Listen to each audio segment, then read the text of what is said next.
Hey folks, it's Keith, Victor Echo 3 Sierra Victor Quebec, also known as the Shaky Key. Here today with an interesting video, at least I hope it's interesting, which was actually started 2 or 3 weeks ago, and then as you know, life sometimes gets in the way, so I'm hoping to finish it today. And what I'm looking at, it's an interesting topic if you want, and I call it never give up, never ever give up when you're trying to learn Morse code. And I say that because over the last year or so, and certainly over the last couple of months, I've had the privilege of helping several new CW operators make their very first contact. And to see the excitement on the other end when it's completed and to be part of that, sharing that with them, helping to make that happen. To me, that's a real privilege and something that I find hopefully as thrilling as they do. So that's the topic I want to look at because many of these contacts come the same way. Now, as many people know, if you're watching this video, I do a fair number of videos that look at issues that I faced going through learning Morse code. And a lot of the videos, they're there because I had that issue and I thought maybe I would share how I solved it, with you because you're probably having the same issues.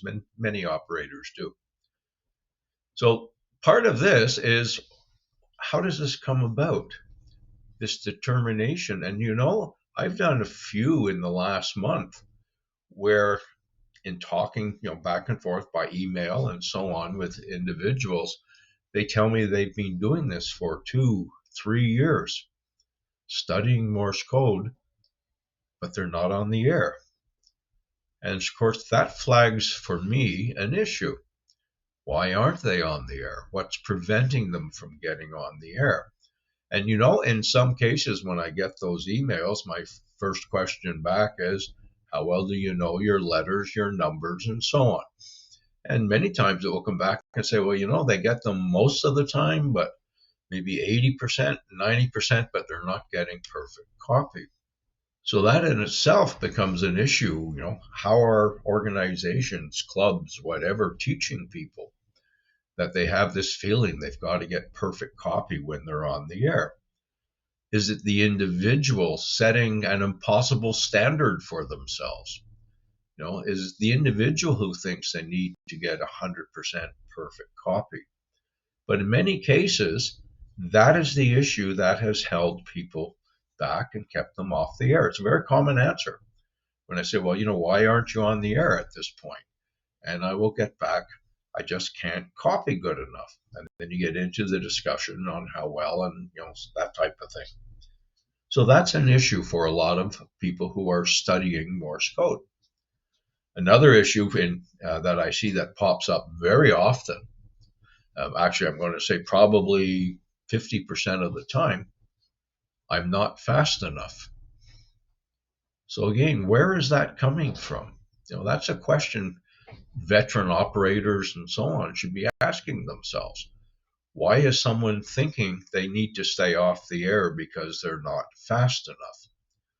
And who is setting that standard? Is it the individual who has interpreted what they see in movies and so on? Are they interpreting that they're not fast enough? Because, I've spoken to a lot of people from 5 words per minute all the way up into probably 25, 30 words per minute. But the vast majority of my contacts are 10 words per minute, 11 words per minute, 12 words per minute. And quite often, if it's a brand new operator, maybe 5 to 8 words per minute. They're on the air. They're having fun. But every one of these students, every one of these Morse code operators, learning Morse code, they have this determination that's just incredible. Some of them have taken courses in different organizations, some in several organizations. Some have moved, if they're on their own, from one website or one app to another. They're still going at it. They're still trying to get to that point where they get on the air. So that determination, that is really impressive. And it's up to us, all of us, not talking instructors or anything like that, talking just every ordinary operator, to encourage these people to get out there and get on. In a few cases when we're going back and forth by email, I'll say to someone, "Are you near your radio?" They might say yes. And I say, "Okay, turn it on. I'll find a frequency." Pretty simple. And then we have a conversation. I'll say, "Send me this." And it goes from there. So before that person knows it, they're on the air. They've made their first contact. We've exchanged all the information required to make it a first contact. And it only dawns on them after it's over. And suddenly we say 73, and it's, oh my goodness, I just had my first contact. So they were obviously ready to get on the air, but holding back. Now, I have to say, myself included, because that was something that I did wrong myself. It's the expectation that you have to be perfect when you get on the air. And I probably wasted 6 months, at least 6 months, trying to make myself good enough to get on the air, until I eventually just got so frustrated doing that. I just said, to hell with it, I'm going on the air. And I did. And for the operators who are out there, all the rest of us who are on the air, we need to encourage these new operators. Don't look down on them. There's no reason to. Think back to when you were learning Morse code. What did you go through? And I've had a few chuckles with some operators when I was first on the air. And of course, we all make mistakes. Sometimes we have brain freeze, we have whatever. And for the most part, I was in the SKCC that I was doing this, the straight key and straight key me. But the number of times I would say to an operator, geez, I'm really sorry I messed up whatever in that exchange. And the number of operators who came back and said, don't worry about it. Listen, here's what I did. And then give me their story as to how they messed things up when they first got on the air. Including one operator, and I've used this story a few times, who said he called CQ and was feeling pretty good about himself, and then someone answered. And he had complete panic and brain freeze, and he turned his radio off. So, if you're thinking about getting on the air, if you've been studying, you know your letters, you know your numbers, maybe it's time to give it a chance.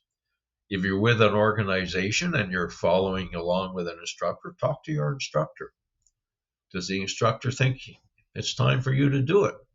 Maybe that club, organization, whatever that you're studying with, can set something up. Find yourself a code buddy so you can actually send back and forth and practice. All sorts of different things you can do. But the veteran operators, we have a role in this too. And I don't consider myself a veteran. I consider myself a relatively new operator. But they have a role too, to encourage these people. If somebody is posted somewhere that they're calling CQ and they are QRS, don't ignore them because they might be slow. Give them a contact. Help them. Because every contact you make when you're new, it's a wonderful experience. You remember it. Right? If you go on the air today and next week you decide, okay, I'm going to do parks on the air. Not necessarily as an activator for sure at the beginning, but certainly as a hunter. And all of a sudden you're hunting parks and you're racking up the numbers, 5, 10, 15, 20, whatever it is as you go along. That's the encouragement you need because you were on the air, you made a contact, it was successful. So veteran operators have a role to play. And it's quite often I will see, for instance, in the SKCC, and I use them because I spend a lot of time in there. A lot of the time I will see somebody just post their call sign and QRS. And that's it. And they're sitting waiting to see what's going to happen. But I will say with the SKCC, if they see someone with QRS, there's a good possibility you're going to get contacts.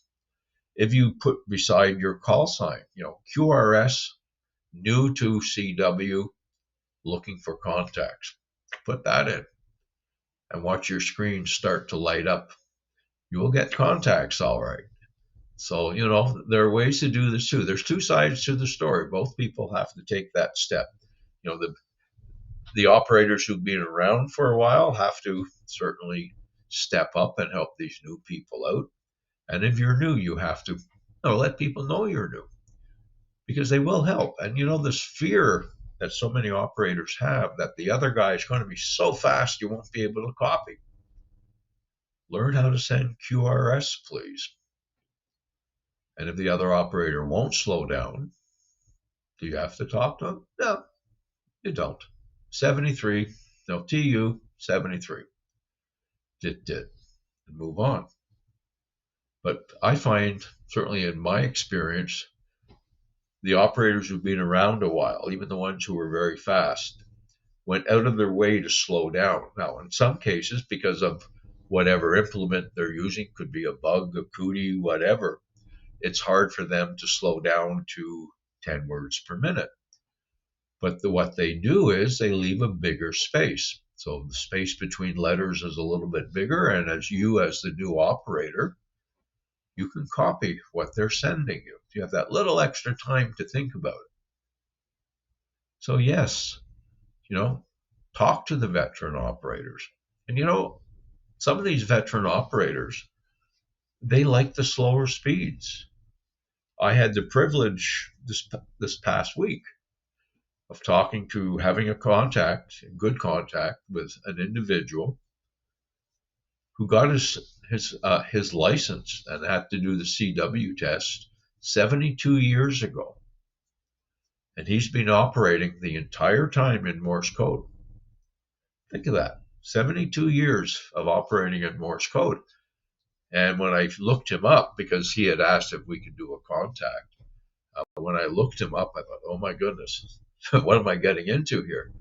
But he was 10 to 12 words per minute. Very comfortable. Beautiful code to copy. Easy to copy. Wonderful characters, character shape and so on. So don't assume if you're new that all these veteran operators won't talk to you, or that they're going to be so good or so fast that you won't be able to copy. So there's a lot of myths out there that we have to get rid of. And that's the job of both. It's the job especially of those operators who are on the air, but the ones who are getting ready to get on the air, and there's a lot of them out there. Eventually you have to just do it. Like Nike says, just do it. So if you are one of those students who has been studying and studying and studying, and maybe you've done it for a year, maybe 2 years, maybe more in some cases, or if you've moved from organization to organization, in other words, you've taken Morse code, learning the letters and numbers with one group, then you move to another, then you move to another. Maybe you've been on who knows how many different apps that are on your cell phone or your computer. There's lots of different places you can learn Morse code. Maybe you've gone from website to website. Look at your study habits. Number one, to me, that would be the first thing you look at. Are you actually doing what it was suggested that you do? If some organization says you do 30, 45 minutes, whatever it happens to be, are you doing that consistently? Not once or twice a week. Have you knuckled down and actually done it? Are you blaming the organization who taught you, or is it really you and the way you have approached your studying? And the biggest one I find with most people, lack of consistency. I was one of those. Study like crazy for 2-3 days a week, and then, I'll do it tomorrow, and tomorrow becomes the next day, and it becomes the day after that. So that's a big reason why a lot of you are still out there. If you are with an organization, talk to your instructor. Say, this is the issue I have. I have this problem. Instructors are there to help you. They want to help you. That's why they're instructing. and they will talk to you about, potential solutions. They they have been there themselves, and that's something for you to remember. Your instructors all went through this at one time in their life as well. And again, if you are learning and you're doing the studying, know that age is not a reason to say you can't do it. Lots of people do it in their 70s. I'm one. Lots of people do it even beyond that age point. There's a way to learn. Some of us will hold back for various reasons, but look at the reason and see, is it a real reason that you're not learning, or is it your study habits? And the other big one for me, and I think it is for a lot of other people, don't just stick on the computer or on your app. Find where the slow code is, and I've got a bunch of videos on that. Find where there's slow code. Listen on air. Listen with all the interference and the noise that's on the bands. Train your ear to pull those dits and daws out of the noise, because it will make a difference when you get on the air, especially with the conditions we've had recently as I make this video. So ask questions. Always ask questions. Ask your instructor. You don't know an instructor? Ask somebody at the club if you belong to one of the clubs. There's CW operators there. Don't worry about calling CQ, because I find that's another issue. Calling CQ. People are afraid to. Do you ever have to? No. How many times did you call CQ in single sideband? What was that like? Must you call CQ in Morse code? No. You can hunt. You can answer CQs. You can do quite well and have a lot of fun. Do you have to go to a park and send Morse code from a park, activating a park for POTA? Not at all. You can sit in the comfort of your home and hunt parks in Morse code. So don't get hung up on little things that get blown out of proportion, because that's really what happens. All of a sudden, everything, and I'm a victim of this. I did this myself, to myself. All these fears pop up. They're not real. We have created that fear. Think about that. And yes, you want to go and make your first contact. I've always said, you want to make a first contact, send me an email. It's in QRZ. And I'm more than happy to try and help you out, providing, of course, my antennas and radio system in bad conditions can make it happen. And if not me, find someone else, one of your instructors maybe. Anyways, keep at it. You're going to get on the air. And when you're on the air and you're having fun, you're still learning. You're copying faster than you ever did before. Your sending is better than what was ever before, because you're on the air and you're having fun. And in the end, that is what it's all about. If you like this video, please, comment down below. YouTube likes if you do. Like it, share it, whatever you wish. You have fun on the radio. And make sure you get on the radio. You just don't spin your wheels. It's Keith, Victor Echo 3, Sierra Victor Quebec, the Shaky Key, wishing you a great day. 73. Dit, dit.